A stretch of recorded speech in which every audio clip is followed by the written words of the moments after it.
Hello students, super जी के academy YouTube channel में आपका स्वागत है। मैं विवेक सक्सेना आज आपसे पुनः करंट अफेयर्स के प्रश्नों को शेयर करूंगा। आज के इस सेशन को प्रारंभ करने से पहले मैं आपको ये बता दूं कि जो भी मैं इसमें एमसीक्यू शामिल करता हूं उससे रिलेटेड कुछ इम्पोर्टेंट क्वेश्चन जो है वो आप स्वयं भी फ्रेम कर सकते हैं। जितने ज़्यादा आप उसके क्वेश्चन फ्रेम कर लेंगे और जितने ज़्यादा आपको उत्तर पता होंगे उतना ही आपकी प्रतियोगी परीक्षा में सफलता का प्रतिशत बढ़ जाएगा। आइए शुरू करते हैं। Question number 1। यहाँ मैं आपको एक बात और बता दूं, आज मैं आपको इंपॉर्टेंट फैक्ट भी क्वेश्चन से संबंधित बताऊंगा और वो आपको आपकी स्क्रीन पर दिखाई भी पड़ेगा। क्वेश्चन नंबर 1, निम्न में से कौन पोलैंड के राष्ट्रपति पुनः चुने गए हैं? A Guy Ryder, option B Andrzej Duda, option C Achim Steiner, option D Lee Hsien Loong. तो इसका सही जो उत्तर है वो है उत्तर बी अंद्रेजेज डूडा। पोलैंड के राष्ट्रपति जो है वो पुनः 5 वर्ष के लिए पोलैंड में 5 वर्ष के लिए राष्ट्रपति चुना जाता है। एक प्रश्न हमारा ही देखिए यही ये फ्रेम हो गया कि पोलैंड में कितने वर्ष के लिए राष्ट्रपति चुना जाता है? तो पोलैंड में 5 वर्ष के लिए राष्ट्रपति चुने जाते हैं। इससे पहले कार्यकाल में भी अंद्रेजेज डूडा ही वहां के पोलैंड के राष्ट्रपति थे और वह दोबारा जुलाई 2020 में चुने गए। अच्छा, आप देखिए इसमें और कौन कौन से क्वेश्चन फ्रेम हो सकते हैं। देखिए, पोलैंड की करेंसी क्या है? पोलैंड की करेंसी क्या है? देखिए, बैंकिंग की प्रतियोगी परीक्षा में हमेशा किसी न किसी देश की करेंसी गत वर्षों में पूछी जाती रही है। तो पोलैंड की करेंसी जो है वो पोलैंड की करेंसी है ज़िलुटी। क्या है? ज़िलुटी। अब एक और क्वेश्चन क्या यहाँ पे पोलैंड के होता है, पोलैंड की कैपिटल क्या है? ये भी अक्सर प्रतियोगी परीक्षाओं में पूछ लिया जाता है कि पोलैंड देश की राजधानी क्या है? तो पोलैंड देश की राजधानी जो है वो वार्सा है। तीसरा क्वेश्चन एक और इसी से फ्रेम होता है कि पोलैंड की लैंग्वेज क्या है? तो पोलैंड की लैंग्वेज पॉलिश है। पोलैंड की लैंग्वेज पॉलिश है। अब आते हैं हम दूसरे क्वेश्चन पर। निम्न में से कौन एशियन बैंक का नया उपाध्यक्ष बना है? Option A Diwakar Gupta, option B Ashok Lavasa, option C Rajiv Kumar और ऑप्शन डी किरण बेदी। तो इसका सही उत्तर जो होगा क्वेश्चन 2 का विकल्प बी जो है वो सही है, अशोक लवासा। हाल ही में एशियन डेवलपमेंट बैंक, जिसे हम एडीबी भी कहते हैं, अशोक लवासा को एशियन डेवलपमेंट बैंक का उपाध्यक्ष नियुक्त किया गया है। अब पहले तो हम इसमें कितने क्वेश्चन फ्रेम होते हैं ये देखिए। पहली बात तो ये होती है एशियन विकास बैंक अर्थात एशियन डेवलपमेंट बैंक की स्थापना कब हुई थी? तो मैं आपको बता दूं, एशियन डेवलपमेंट की स्थापना 29 नवंबर 1966 को हुई थी और इसने वर्किंग जो है चालू की थी वो 19 दिसंबर 1966 को हुई थी। अब एक बात और आती है कि एडीबी का अध्यक्ष कौन है? एशियन डेवलपमेंट का अध्यक्ष कौन है? तो एशियन विकास बैंक के अध्यक्ष जो हैं वो मासेत्सुगु असाकावा। ठीक है। अब एक बात ये आती है, अशोक लवासा वर्तमान में और क्या है? तो अशोक लवासा भारत सरकार में चुनाव आयुक्त हैं। अब किसी के दिमाग में क्वेश्चन ये भी आ सकता है कि नहीं भाई, चुनाव आयुक्त तो सुनील अरोड़ा हैं। मैं आपको यहां बता दूं, मुख्य चुनाव आयुक्त हैं वो सीईसी हैं, चीफ इलेक्शन कमिश्नर जो हैं वो सुनील अरोड़ा हैं और चुनाव आयोग में 2 चुनाव आयुक्त भी होते हैं। उनमें से एक अशोक लवासा हैं जो कि रिटायर्ड आईएएस अधिकारी हैं और हरियाणा कैडर के आईएएस अधिकारी रह चुके हैं। अब एक और क्वेश्चन क्या बहुत इंपॉर्टेंट फ्रेम होता है, एशियन डेवलपमेंट का हेडक्वार्टर कहां है? एशियन विकास बैंक एडीबी का हेडक्वार्टर कहां पर है? तो एशियन विकास बैंक का हेडक्वार्टर जो है वो मनीला में है। अब एक और क्वेश्चन फ्रेम हो गया। क्या फ्रेम हो गया कि मनीला किस देश में है? तो मैं आपको बता दूं, मनीला जो है वो फिलीपींस की राजधानी है।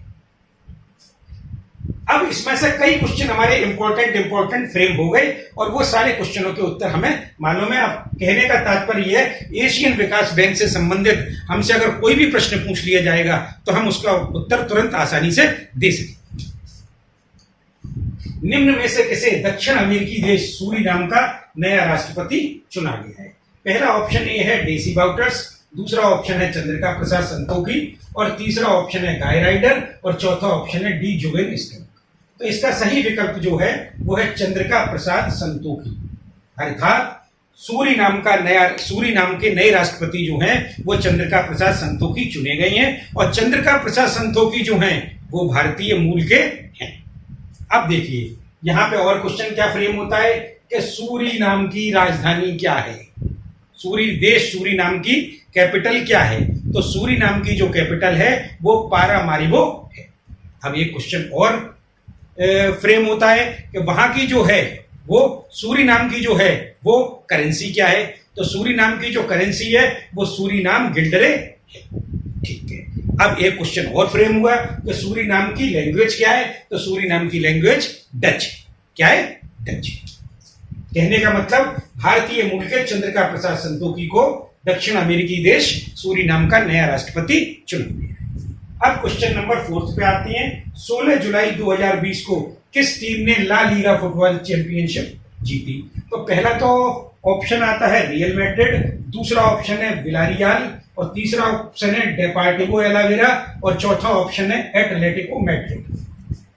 तो यहां पे जो सही ऑप्शन है वो है रियल मैड्रिड, अर्थात 16 जुलाई 2020 को real Madrid, Spanish team real Madrid ने ला लीगा फुटबॉल चैंपियनशिप जीत ली है। अब ये बात आती है उसने किसको पराजित किया? तो उसने विलारियल टीम को 2-1 से पराजित किया। और यहां पे एक और इंपॉर्टेंट क्वेश्चन क्या फैक्ट है, एक इंपॉर्टेंट फैक्ट ये है कि ला लीगा फुटबॉल चैंपियनशिप जो है वो रियल मैड्रिड ने रिकॉर्ड 34वीं बार जीती है। एक क्वेश्चन और क्या बनता है, ये कहां पे प्रतियोगिता का आयोजन हुआ? तो इस प्रतियोगिता का आयोजन मैड्रिड में हुआ जो कि स्पेन में है। अब आते हैं क्वेश्चन नंबर 5 पर। हाल ही में किस राज्य ने गोधन न्याय योजना प्रारंभ की है? पहला ऑप्शन है राजस्थान, दूसरा ऑप्शन है मध्य प्रदेश, तीसरा ऑप्शन है छत्तीसगढ़, और चौथा ऑप्शन है उत्तर प्रदेश। तो इसका सही जो विकल्प है वो है छत्तीसगढ़। छत्तीसगढ़ राज्य ने गोधन न्याय योजना प्रारंभ की है। कहने का मतलब क्या है कि गोधन न्याय योजना किस राज्य ने चालू की है? तो गोधन न्याय योजना छत्तीसगढ़ सरकार ने चालू की है। इसमें क्या किया जाएगा? इसमें किसानों से 2 रुपए प्रति किलोग्राम की दर से गोबर खरीदा जाएगा। अब मैं आपको एक बात और बता दूं, इससे इंपॉर्टेंट रिलेटेड फैक्ट क्या है? तो भाई वर्तमान में छत्तीसगढ़ के मुख्यमंत्री कौन है? तो वर्तमान में छत्तीसगढ़ के मुख्यमंत्री या चीफ मिनिस्टर भूपेश बघेल है, और वहां में कांग्रेस की सरकार है। एक इंपॉर्टेंट फैक्ट आपको और बता दूं कि छत्तीसगढ़ के गवर्नर कौन है? और छत्तीसगढ़ की वर्तमान में गवर्नर या छत्तीसगढ़ की वर्तमान में राज्यपाल अनुसुईया उइके जी है। अब आते हैं क्वेश्चन नंबर 6 पर। सूचना प्रौद्योगिकी कंपनी HCL टेक्नोलॉजी का नया अध्यक्ष कौन बना है? Option A Shiv Nadar, option B Roshni Nadar, option C N Chandrasekaran, और option D N Narayana Murthy. तो इसका सही उत्तर जो है वो है बी, अर्थात रोशनी नेडार जो है वो IT कंपनी HCL टेक्नोलॉजी की नई अध्यक्ष बनी है। अब यहाँ पे एक क्वेश्चन और क्या फ्रेम होता है, IT कंपनी HCL टेक्नोलॉजी के संस्थापक कौन है? तो HCL टेक्नोलॉजी के संस्थापक जो हैं वो शिव नडार है। और यहाँ पर मैं आपको एक बात और बता दूं, HCL टेक्नोलॉजी के संस्थापक शिव नडार की पुत्री रोशनी नडार मल्होत्रा हैं। एक यहाँ तथ्य आपको और भी इंपॉर्टेंट फैक्ट बता दूं, वर्ष 2019 की फोर्ब्स की जारी सूची, कौन सी सूची जारी हुई थी? विश्व की 100 शक्तिशाली महिलाओं की सूची जारी की थी फोर्ब्स ने वर्ष 2019 में। उसमें रोशनी नडार को 54th रैंक दी गई थी। अब आते हैं क्वेश्चन नंबर 7 पर। हाल ही में किस राज्य ने रोको टोको अभियान प्रारंभ किया है? पहला है ए ओडिशा, दूसरा ऑप्शन है बी राजस्थान, तीसरा ऑप्शन है सी मध्य प्रदेश, और चौथा ऑप्शन है डी उत्तर प्रदेश। यहां पर जो सही उत्तर होगा वो होगा सी मध्य प्रदेश, अर्थात मध्य प्रदेश राज्य ने रोको टोको अभियान प्रारंभ किया है। अब ये रोको टोको अभियान क्यों प्रारंभ किया गया है?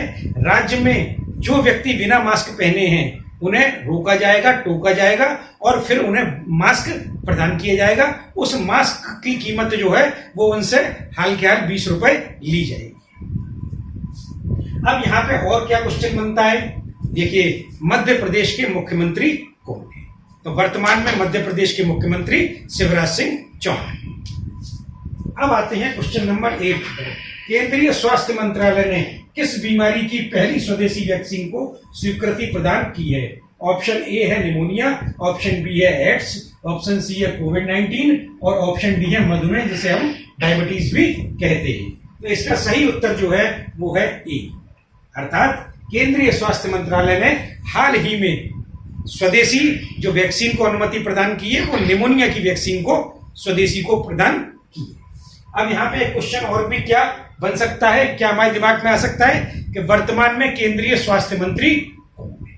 तो मैं आपको बता दूं, वर्तमान में केंद्रीय स्वास्थ्य मंत्री डॉक्टर हर्षवर्धन है, जिन्हें हाल ही में WHO मतलब विश्व स्वास्थ्य संगठन के 34 सदस्यीय गैर कार्यकारी बोर्ड का चेयरमैन भी नियुक्त किया गया था। कभी कभी एग्जाम्स में यह भी क्वेश्चन आ जाता है केंद्रीय मंत्रियों से संबंधित कि उस केंद्रीय मंत्री का संसदीय क्षेत्र क्या है। तो यहां हम आपको यह भी बता दें, केंद्रीय मंत्री हर्षवर्धन जो है वो 2019 में चांदनी चौक नई दिल्ली से लोकसभा के सदस्य चुने गए थे। अब आते हैं क्वेश्चन नंबर 9 पर। हाल ही में किस देश के प्रधानमंत्री एलिस फाकफाक ने अपने पद से त्यागपत्र दे दिया है? Option A Angola, option B Bulgaria, option C Chile और ऑप्शन डी ट्यूनीशिया। तो यहां पर जो सही विकल्प है या सही उत्तर है वो है ट्यूनीशिया। ट्यूनीशिया के प्रधानमंत्री एलिस फाकफाक ने हाल ही में अपने पद से त्यागपत्र जो है वो दे दिया है। अब यहाँ पर दो क्वेश्चन क्या फ्रेम होती हैं, एक तो आपको बहुत ही इंपॉर्टेंट, अक्सर देशों की राजधानियां या देशों की जो करेंसी है वो पूछ ली जाती है। बैंक में तो हर हाल में एक प्रश्न किसी ना किसी देश की करेंसी का आता ही है। तो यहाँ पे मैं आपको बता दूं कि ट्यूनीशिया की राजधानी जो है वो ट्यूनिस है। ट्यूनीशिया की राजधानी ट्यूनिस है और ट्यूनीशिया की जो करेंसी है वो ट्यूनीशियाई डॉलर है। अब आते हैं क्वेश्चन नंबर 10 पर। हाल ही में सिंगापुर के नए प्रधानमंत्री कौन चुने गए हैं? Number A Achim Steiner, number B IB Keita, option C Jonas Eder, option D Lee Hsien Loong. तो सही ऑप्शन यहां पर भी पहले की तरह डी है, ली सिएन लुंग बहुमत से जो है वो सिंगापुर के नए प्रधानमंत्री चुने गए हैं। अब यहाँ पे भी पिछले प्रश्न की तरह दो क्वेश्चन और क्या क्या बनते हैं कि सिंगापुर की राजधानी क्या है, सिंगापुर की कैपिटल क्या है? तो सिंगापुर की कैपिटल जो है वो सिंगापुर सिटी है। सिंगापुर की कैपिटल सिंगापुर सिटी है।